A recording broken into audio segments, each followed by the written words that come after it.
Olá, vamos seguir falando sobre a saúde dos olhos e o nosso assunto de hoje é a cirurgia de catarata. Para falar sobre esse tema, nós estamos recebendo o oftalmologista que descobriu um novo jeito de olhar a vida como ele mesmo se descreve, Dr. Paulo Ney Viana Filho. Dr. Paulo Ney, muito prazer recebê-lo aqui conosco. Prazer é todo meu, obrigado pela oportunidade de abrir o microfone para a gente poder falar um pouquinho sobre uma coisa que eu amo demais, um jeito de viver a vida e oftalmologia.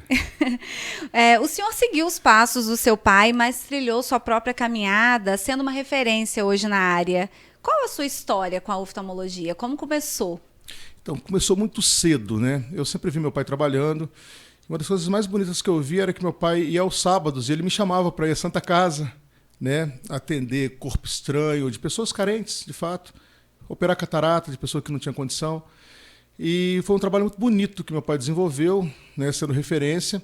E desde cedo eu quis ser oftalmologista. Não queria nem ser médico, eu queria ser oftalmologista, né? E graças a Deus eu consegui fazer minha faculdade, minha especialização. E hoje estou aí, junto com o pai, trabalhando. E foi seu pai, sua inspiração? Porque já queria tanto ser oftalmologista. Foi por conta dele ou foi por conta de um outro desejo?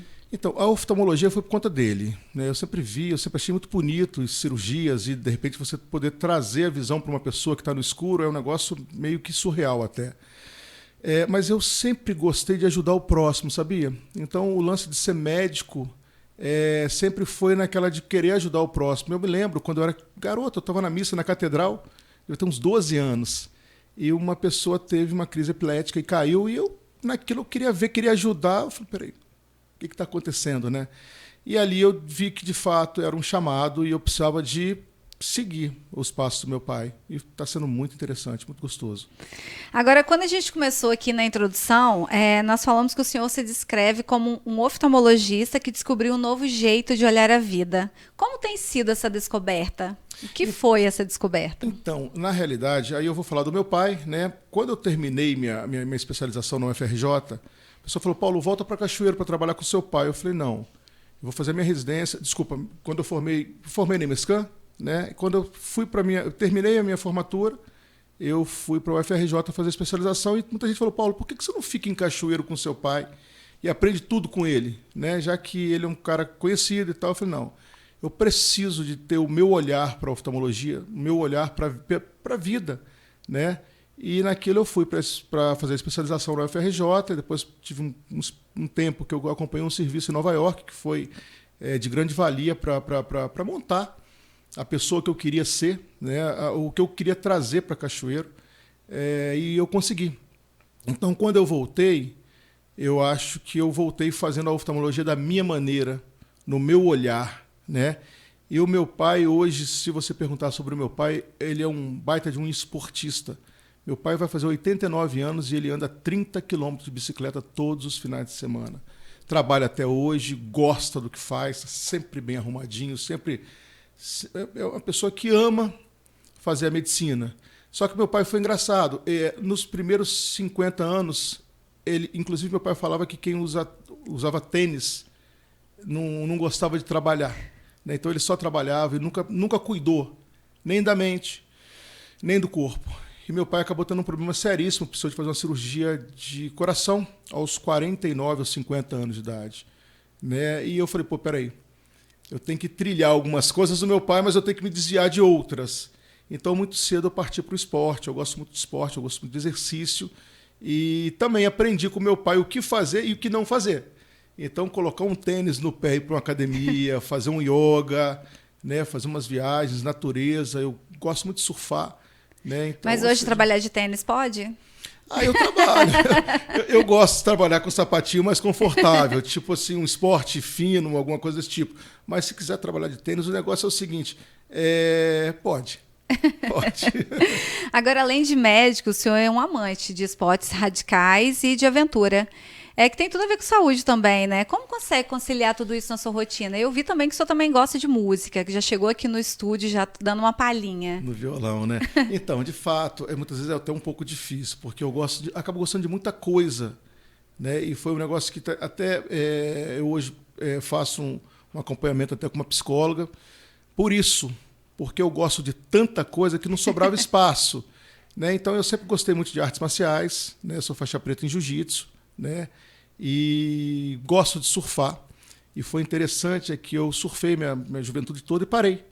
E eu fui fazer uma viagem para a Praia da Pipa, onde tem uma praia que tem umas ondas ótimas, para quem está iniciando, inclusive. E encontrei um cara que tinha a orelha toda machucada por causa do jiu-jitsu.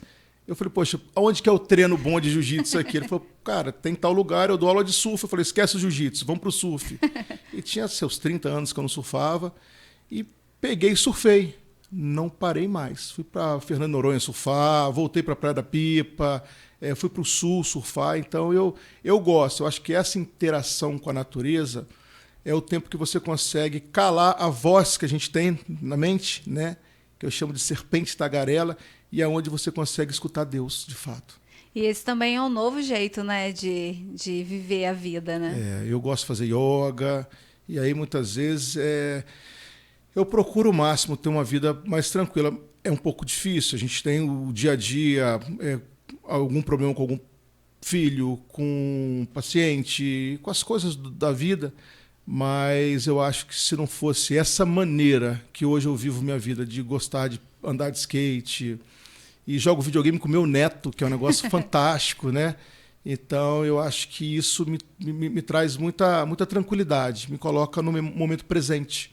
E quando a gente fala de médico, a gente sabe como que é a rotina de um médico, né? A gente sabe que médico não para, trabalha 24 horas. O paciente, ele não tem hora para passar mal, ele passa mal a qualquer hora. Agora, como conciliar tanta coisa dentro desse tempo é o que chama mais atenção. Como consegue praticar tanto esporte, consegue viajar, ter tempo para neta e ainda atender os pacientes. Então, o que eu fiz foi setorizar o meu consultório. Como eu curto mais a parte da cirurgia de catarata, e agora a gente está trazendo para Cachoeiro do Itapemirim um equipamento para cirurgia de miopia, que eu vou contar um pouco dessa história, lá de Nova York, na época, que foi um negócio muito interessante. Só que eu setorizei meu consultório. Eu tenho o paciente certo que eu atendo, para não ter aquela necessidade de atender muito e não dar a atenção que o paciente merece. Porque muitas vezes tem alguns médicos que atendem tanto que eles não conseguem dar aquele amor, aquele carinho. E a minha maneira de fazer medicina é medicina com amor e carinho. Porque muitas vezes o paciente, quando está na sua frente, ele está fragilizado. Eu estou saindo de uma crise de hernia de disco agora, são 40 dias de dor, sem fazer esporte, nem nada. E quando eu cheguei na frente do médico, eu cheguei meio que chorando, triste, humilhado. Essa é a palavra, humilhado.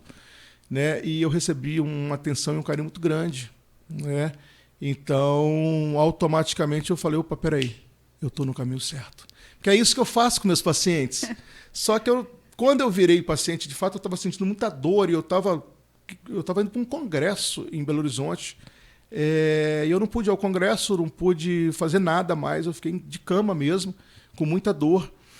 E eu escutei algumas palavras bem interessantes. E são as palavras que muitas vezes eu falo com meus pacientes. Gosto muito de falar de Deus, gosto muito de falar da misericórdia divina. E na hora que eu estava ali bem fragilizado, foi que Deus falou aí, ó o que você faz. Né? Agora estão fazendo para você. Então, isso não tem preço. Né? Mas em relação a setorizar, desculpa, eu tive em Nova York em 98, se não me engano, 2000, alguma coisa assim. E lá o professor, que era um bambambam, né? O cara era bem diferenciado, ele fazia a cirurgia de catarata num prédio, fazia a cirurgia de miopia no outro prédio, ou ajustava o grauzinho da cirurgia de catarata no outro prédio, onde ele tinha um baita de um equipamento. E naquilo eu olhei e, de fato, o equipamento da cirurgia de catarata era um negócio muito distante para mim, para a nossa realidade de Cachoeiro, Itapemirim. Né? E a cirurgia de miopia nem se fala. Né? Não tinha como. E aí o que acontece? Quando eu voltei, eu conversei com meu pai, e meu pai é um cara de mente muito aberta, e ele optou por a gente... Comprou a minha ideia, nós compramos o aparelho de facoemulsificação, e na época foi um caso muito engraçado, que eu estava numa palestra e o cara falou, olha, para você ter esse equipamento, você precisaria de operar pelo menos uma catarata por dia, 30 cirurgias por mês. E a gente fazia aqui em Cachoeiro uma a cada 2 meses. Eu olhei para o meu pai e falei, cara, a gente não tem como ter esse equipamento. Ele falou, tem, que a gente vai fazer 50, 100 cirurgias por mês. Meu pai é muito visionário, ele consegue ver lá na frente. É um negócio muito, muito surreal. É tipo não sei, ele consegue ver qualquer coisa na frente. Eu falei, tá, pai, então vamos vender os carros, vamos fazer o quê? Compramos o equipamento. E eu trouxe o Idelson Pedruzzi, que é um sócio que eu tenho até hoje, de Niterói, é um cara que opera muito, inclusive operou minha mãe, para você ter uma noção da confiança que eu tenho nele. E a gente começou a operar juntos e chegamos a operar tipo 40 cirurgias em um dia só, né? E hoje a gente faz uma média de 100 cirurgias por mês, 80, 100 cirurgias por mês na clínica. E é um negócio assim, com resultados fantásticos, né? Então, isso para mim já estava ótimo. Eu falei, poxa, peraí, consegui virar referência em cirurgia de catarata. E hoje a gente tem um volume grande. E com um volume grande você consegue ter os melhores equipamentos. Porque você tem uma situação financeira de comprar os melhores equipamentos, né? Tanto que a gente trouxe agora o Varian Guidance System, que é um sistema totalmente digitalizado para guiar onde faz a incisão, onde coloca a lente. É um negócio assim, surreal, que eu nunca pensei. Só que, lógico, Cachoeiro tem Castelo, Alegre, então são 600 mil pessoas, acredito eu, rondando. E, de fato, o negócio cresceu muito. E mês passado eu estava num congresso em São Paulo de catarata e cirurgia refrativa, que é a cirurgia da miopia, hipermetropia, da vista cansada. E eu, numa palestra de um americano, depois teve um inglês que deu uma palestra lindíssima sobre cirurgia refrativa, que é isso que o meu professor em Nova York fazia do outro lado, né? Que eu não tinha como. E naquilo eu olhei, eu encantei, eu fui ver o preço do equipamento. Naquilo eu encontrei com 2 meninos que estão em venda nova, né, 2 bons oftalmologistas. Eu olhei para um e falei, cara, e aí? Vamos dividir com a turma, vamos montar. Compramos o equipamento que eu achei que nunca ia ter em Cachoeiro, para Cachoeiro Itapemirim, né? Então, um equipamento fantástico, extremamente moderno, última geração, e estava para ser montado em dezembro. E provavelmente vai ser montado mês que vem. Exato, é um equipamento alemão, está vindo, antecipou, né? Isso eu pensei, eu falei, Deus, obrigado. Não tem nem palavras para te agradecer, mas um sonho a ser realizado. Cirurgia de miopia em Cachoeiro Itapemirim. E com um dos melhores equipamentos do mundo, não é qualquer cirurgia, né? Existe também, inclusive existe o tal do no-touch, que é a cirurgia transepitelial, que você aperta um botão e o equipamento faz a cirurgia. Já que a gente já entrou no assunto de miopia, de catarata, nesses anos de profissão o senhor se tornou uma referência nesse tratamento de catarata e agora de miopia. Eu queria entender um pouco mais, que as pessoas entendessem um pouco mais quais são essas doenças e qual a diferença entre as duas, da catarata e da miopia. Então tá, vamos começar pela catarata? Então o que acontece? A catarata antigamente, na época do meu pai, você precisava de abrir o olho inteiro, dar 7 pontos. Se o paciente desse uma tossidinha, o ponto rompia, dava problema. Então a catarata era muito mal vista. Muitas vezes as pessoas tinham muito medo de cirurgia e complicava muito mesmo. Então tinha o tal de esperar amadurecer a catarata, que a turma antiga sabe. A gente esperava o paciente perder bastante a visão para poder operar. E aí recuperar um pouco dessa visão que ele perdeu. Com o passar do tempo, desenvolveram uma cirurgia chamada de facoemulsificação, que você praticamente não abre mais os olhos. E com os equipamentos mais modernos, hoje a gente trabalha com Centurion, que para mim é um dos melhores que tem na atualidade, você praticamente não abre mesmo o olho. E você coloca uma lente dobrada, então você não dá nem ponto na cirurgia. Então, é engraçado, a cirurgia da catarata hoje virou quase uma cirurgia refrativa. Por exemplo, semana passada a gente operou uma paciente que tinha 11 graus de hipermetropia. E aí fez a cirurgia da catarata, tinha catarata também, fez a cirurgia e colocou uma lente calculada para ela ficar com 0. E essa paciente nunca tinha se visto na frente do espelho, porque se ela tira o óculos e olha na frente do espelho, ela não vê absolutamente nada. E ela falou, doutor, eu me vi. Cara, isso não tem preço, né? Então a cirurgia de catarata hoje acabou virando quase que uma cirurgia refrativa, ou seja, o pessoal muitas vezes busca, isso é o perigoso do negócio, eu vou te falar por quê, a pessoa busca a cirurgia para tirar os óculos, né? Então você pode fazer a retirada do óculos com laser ou com a cirurgia. E aí a gente tem um tempo, tipo assim, acima de 55 anos, implanta a lente, abaixo faz com laser. O laser ele tem um prazo de validade, o implante de lente é para sempre. Então a cirurgia de catarata virou a cirurgia refrativa, né? Ou seja, você usa a catarata para diminuir a necessidade de óculos. Só que eu sempre falo o seguinte para os meus pacientes, existe a expectativa, existe a realidade. Então, na época do meu pai, por exemplo, era mais complicado. Ele tinha que dar 7 pontos, tinha que abrir o olho.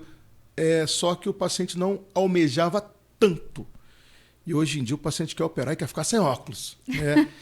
Isso pesa um pouquinho se a gente não tiver um tempinho para desenvolver um pensamento sobre expectativa e realidade do paciente. O paciente pode ficar bastante frustrado.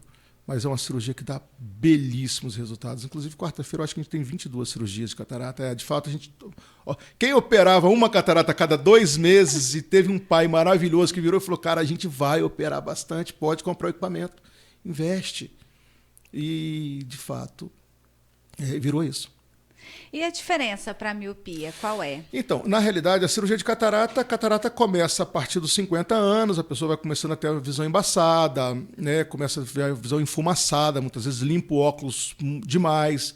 Naquele horário da penumbra que começa a escurecer, fica bem difícil, o farol contrário incomoda muito com o paciente. Essa é a catarata. Então, essa, independente de tirar óculos ou não, o paciente está enxergando mal. Você precisa de operar. Só que com as lentes mais modernas, que são chamadas de lentes premiums, você consegue, além de tirar a catarata, dar qualidade de visão para o paciente. Essa é a catarata. A miopia é aquela que a turma tem com os 21 anos. Depois dos 21 anos você pode operar a miopia. E a miopia após os 21 anos é essa turma. Eu tenho uma leve miopia. Paulo, por que você não opera? Essa leve miopia não me atrapalha tanto. Aos 53 me ajuda para perto e não me atrapalha para longe. Eu acho que fica legal de óculos também. Enfim, cada um tem sua maneira de pensar. Mas a partir dos 21 anos, aquela pessoa que tem miopia, que enxerga mal de longe, que está na escola, por exemplo, e pergunta o coleguinha o que está escrito ali mesmo. Então essa pessoa precisa de um óculos. Algumas pessoas não suportam usar óculos. E é essa a palavra que eu escuto no consultório, doutor, eu não suporto usar óculos. Então, de fato, ou você tem que usar uma lente de contato, ou fazer uma cirurgia de miopia. E esse paciente míope, né, é esse paciente que enxerga mal de longe. Eu estou falando muito de miopia porque esse laser que está chegando agora, ele é maravilhoso para a cirurgia de miopia, de zerar mesmo. Então, a partir dos 21 anos, a gente consegue fazer a cirurgia de miopia do paciente e tirar a necessidade de lente de contato e do uso do óculos. E o pessoal tem ficado muito satisfeito. Por quê? Quando eu cheguei dos Estados Unidos, eu vi que a gente não tinha um equipamento tão legal aqui no Espírito Santo e eu encontrei um médico muito bacana em Belo Horizonte. E eu comecei a encaminhar, fui para lá para ver as cirurgias dele. E os resultados são fantásticos, né? Então a gente conseguiu comprar um Schwind, que é o mesmo equipamento que está vindo para Cachoeiro, para Vitória. E nós temos o nosso médico lá na clínica, que faz as cirurgias. Só que a gente queria ter aqui. Apesar de eu ter nascido em Minas Gerais, eu sou de Cachoeiro, eu sou barrista, eu amo esse lugar aqui. Não consigo ver nada de fora de Cachoeiro. E era um sonho, mas um sonho extremamente distante. E que a gente conseguiu realizar. E a cirurgia de miopia, ela dá um resultado bom. Vai deixar o paciente sem óculos, tipo dos 21 aos 40 anos, que depois a gente começa a ter uma dificuldade para perto. E o que me fez comprar o equipamento foi o seguinte. Primeiro, com o excesso de tablet, computador, telefone celular, vai ter um boom de cirurgia de miopia enorme. No futuro, todo mundo quase vai ser míope. Tanto que algumas empresas já desenvolveram alguns óculos para evitar esse excesso de grau de miopia. Uma coisa. E outra coisa que esses equipamentos também fazem, né, em alguns casos específicos, não são todos os pacientes que podem operar, quero deixar bem claro aqui, é também essa vista cansada, aquela turma que coloca óculos para visão de perto, então a presbiopia que chama, não tem nada a ver com miopia. Presbiopia. Então, e aí, nesse congresso, esse inglês estava comentando que tinha 1 bilhão de presbítero, eu acho que há um tempo atrás, há um ano atrás, agora já tem 1 bilhão e 800 milhões, então a população está envelhecendo, né? E que seria um negócio interessante. E eu optei e está aí. Vamos resolver essa parte da oftalmologia. Agora, o senhor falou que a miopia ela se manifesta nos 21, mas pode ser até antes não, também, antes. né? Desculpa, perdão. É a cirurgia. Os 21, cirurgia. Mas eu já peguei uma criança, por exemplo, e foi um negócio bem interessante. A criança tinha 7 graus de miopia aos, 5, 6 anos. Né? E quando eu falei com a mãe, eu falei, olha, mãe, a sua filha não enxerga. Ela tem 7 graus de miopia. A mãe começou a chorar. Eu falei, não, mas espera aí, a gente vai... Eu falei, não. Eu briguei tanto com essa menina, que ela ficava muito na frente da televisão, muito próxima à televisão. Eu zanguei tanto com essa menina que ela não estava tirando nota boa. Eu falei, mãe, não é culpa sua. Eu acho que você não tinha um conhecimento. Né? De agora para frente, vamos fazer um bom óculos e essa menina vai deslanchar na escola. E ela voltou depois e falou, cara, minha filha deslanchou na escola. Você está falando uma coisa aí que até é interessante a gente falar um pouquinho disso aí. Quando que os pais eles podem também ficar atentos a esses primeiros sinais da criança quando ela tem um problema de vista? Então, eu acho que toda e qualquer criança com uns 4 anos deve ir ao oftalmologista, independente de qualquer coisa. É o exame mais tranquilo. Você fecha um olhinho, manda olhar lá na frente, fecha o olho, manda... Acabou o exame aí. Só para saber se a criança enxerga e se enxerga dos 2 olhos, né? Então, aos 4 anos seria interessante. Mas caso toda criança também tem que fazer o teste do olhinho, que é uma avaliação do fundo do olho quando nasce, isso aí é uma lei, né? Mas caso os pais vejam que a criança está com um estrabismo, olhinho tortinho, eu acho que o ideal seria levar logo antes, logo quando descobrir. E um negócio interessante é que eu falei de miopia aqui, mas miopia a gente consegue recuperar.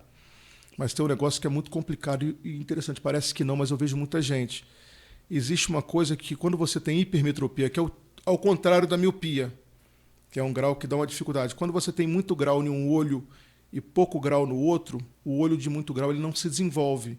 Isso é neurológico, causa uma coisa chamada de ambliopia, que o pessoal chama de olho preguiçoso. E isso, se você não conseguir, usa tampão para tratar. Se você não tratar até os 7, 8 anos de idade, essa pessoa não recupera a visão. Então eu falo, como lei, 4 anos de idade, a criança tem que fazer o primeiro exame oftalmológico. Agora, o senhor falou dos sintomas da miopia, da catarata, falou da idade para poder fazer cirurgias. Como que é feito esse diagnóstico no adulto, na criança? Só através de exame? O diagnóstico Da catarata e da miopia. Exato. O que acontece? Existe a catarata congênita também, né, que você vê até branco em volta. A gente já operou uma criança de 3 meses lá na clínica. E hoje esse menino tem seus 20 e poucos anos, tem 1,85 m, mas era um bebê, era um bebezinho mesmo.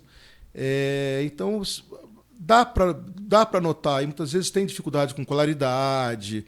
E na criança míope, por exemplo, é aquela criança que quer entrar dentro da... Tudo bem, a criança tem uma curiosidade que é dela, já não são todos, mas aquela criança que está sempre querendo ficar próxima à televisão, né, sempre quer estar próximo às coisas. Muitas vezes o pai fala que é estabanada e acaba tendo grau, ela bate nas coisinhas, né? Então o pai tem que estar... O pai e principalmente o professor. O professor tem um papel muito grande nisso aí, né? De estar avaliando, e muitas vezes a criancinha vai lá perto do quadro para copiar, pergunta o coleguinha o que está escrito ali. Essa criança é míope. Né? É só prestar atenção, né, no dia a dia. Uma coisa básico. até simples. É tão simples que o pessoal deixa para lá. Não é nada, não. E esse deixa para lá tem um custo alto no futuro. O senhor já falou, mas eu queria detalhar um pouquinho, porque quando a gente fala em cirurgia, todo mundo já fica meio apreensivo, né? Ninguém gosta de ouvir a palavra cirurgia, não. Essa que é a verdade. Todo mundo tem medo de anestesia, todo mundo já tem medo até do médico, para começar, depois a anestesia. Mas a cirurgia de catarata, pelo que o senhor está falando, ela é simples. Ela hoje se tornou um procedimento mais simples. Ela não é mais... Como o senhor falou lá atrás, quando seu pai fazia, precisava dar ponto. Hoje não é mais assim. Quando a pessoa chega lá no seu consultório, como que é feito esse procedimento? Ela acaba de fazer, já pode ir para casa? Ela faz um consultório, ela precisa ir para o hospital? Como que é feito? Então, na realidade, acaba que a cirurgia de catarata hoje ela não é simples, ela é tecnológica. De fato, demora 10 minutos para você fazer, tem uma tecnologia muito grande envolvida. Então, o que acontece? O paciente vai ao consultório, tem o diagnóstico de catarata. E aí começa uma avaliação clínica, que apesar de ser uma cirurgia rápida com anestesia de colírio, você precisa de um cardiologista, do anestesista, fazer alguns exames de sangue, uma rotina, né? E alguns exames oftalmológicos para que a gente possa saber qual lente usar, o que o paciente almeja, o que a gente pode oferecer. Com isso tudo pronto, a gente já tem a cirurgia marcada, o paciente chega no consultório. Na clínica do meu pai tem um centro cirúrgico específico de oftalmologia, a gente não opera em hospital, só opera no centro cirúrgico do pai. Então, o que acontece? O paciente vai, ele tem que pingar um colírio para dilatar a pupila, que é o pretinho do nosso olho, é um buraco, né? Então, a gente dilata para poder trabalhar a catarata, entra com os equipamentos, com 10 minutos o paciente já está operado, implantado a lente, ele fica um tempinho, aí depois toma um bom de um café e vai embora para casa. É sempre interessante ir com um acompanhante, porque o anestesista faz um ansiolíticozinho na veia, só para o paciente não sair correndo no meio da cirurgia, né? Mas não é um bicho de 7 cabeças, né? Então, quem tem medo de cirurgia, que precisa fazer uma cirurgia de catarata, não tem que ir com medo. Não é um bicho de 7 cabeças. Mas o medo, o ser humano, né, é inerente do ser humano, mas o receiozinho e tal. Tem a tal da serpente tagarela que eu falo, que a gente fica pensando, pô, e se não der certo? Mas hoje em dia, graças a Deus, os resultados são maravilhosos. A gente não pode falar de futuro pensando em resultado de passado, mas os resultados são bons, a equipe está muito legal, os equipamentos estão muito bons. O Dr. Idelcio, que é o nosso cirurgião de catarata, é um cara que tem nossa, não sei quantas mil cirurgias, então, de fato, é bem tecnológico. Mas eu estava no congresso agora, mês passado, né, em São Paulo, e um dos professores, se eu não me engano, da USP, ele falou, gente, para de oferecer visão para paciente com uma semana. Então, ou seja, o final de uma cirurgia de catarata acaba sendo com 2 meses, que é a visão final. E um negócio muito interessante que a gente conversou muito no congresso é o seguinte, existe uma coisa chamada de sensibilidade ao contraste. Tem gente que enxerga mais e tem gente que enxerga menos. Isso é fato. Então, muitas vezes, o paciente quer chegar e operar e ficar sem óculos. Se o paciente for aquela pessoa que enxerga muito bem, você pode colocar qualquer lente dele que ele vai ficar sem óculos enxergando muito bem. Só que tem uns pacientes que não enxergam tão bem. E você pode colocar na melhor lente que tem, não que existe uma melhor ou pior, mas uma trifocal, que é uma lente premium, ou uma de foco estendido, que são lentes premium para tirar óculos, e essa pessoa vai ficar de óculos. Então, ou seja, mas é uma cirurgia tecnológica, né, sem necessidade de ponto, que é o que complicava muito, e que o paciente já vai, faz, volta, e no outro dia ele já está com uma qualidade de visão bem legal, mas hoje em dia eu falo, daqui a 2 meses a sua visão vai estar top. E a de miopia? Eu sei que o equipamento novo vai ser instalado antes, né? A gente já falou sobre isso aqui. É também uma cirurgia, um procedimento tecnológico também rápido? Tecnológico e rápido. Hoje, uma cirurgia de miopia deve demorar uns, vamos colocar 5 minutos? 5.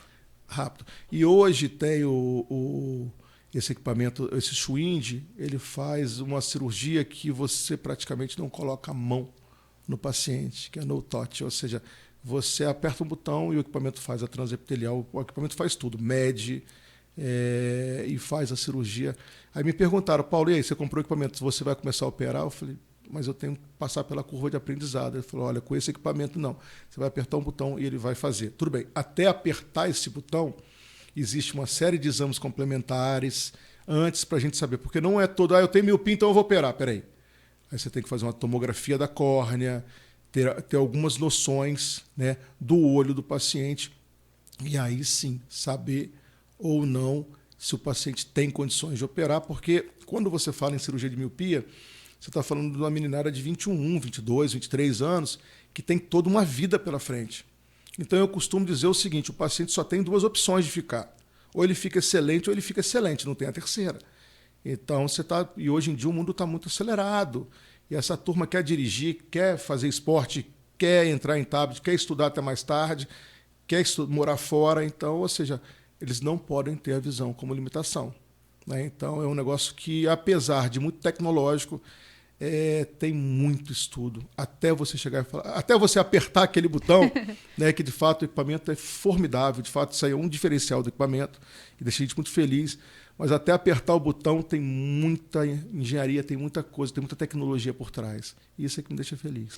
Agora, doutor Paulo Ney, o senhor falou dos sintomas, o senhor fez todo um apanhado sobre a miopia e sobre a catarata. Qualquer pessoa pode fazer essa cirurgia? Então, não, eu até comentei sobre o apertar o botão, né, que o equipamento acaba operando sozinho, mas o pré-operatório é bastante interessante. Você precisa de fazer vários exames, inclusive no caso da miopia, você precisa de fazer uma tomografia da córnea para ver se a córnea está tudo direitinho, fazer um exame de fundo de olho bem feito. Então, antes tem sempre uma avaliação grande para você chegar a apertar o botão e fazer a cirurgia, que demora, 5 minutos, né? Mas você tem que avaliar. Então, não é todo paciente que pode operar. O paciente vai com vontade de fazer a cirurgia, isso é um negócio interessante, e daí a gente faz os exames, e caso os exames, porque são pessoas muito jovens. Eu costumo dizer que só pode ter 2 resultados, ou fica maravilhoso, não tem o terceiro. Então, é necessário uma avaliação pré-operatória muito bem feita. É isso. Bom, nós conversamos com o médico oftalmologista, Dr. Paulo Ney Viana Filho. Dr. Paulo Ney, é um prazer recebê-lo aqui. Foi um prazer bater esse papo, esclarecer tantas dúvidas. Estou à disposição sempre. É isso. Até a próxima, pessoal.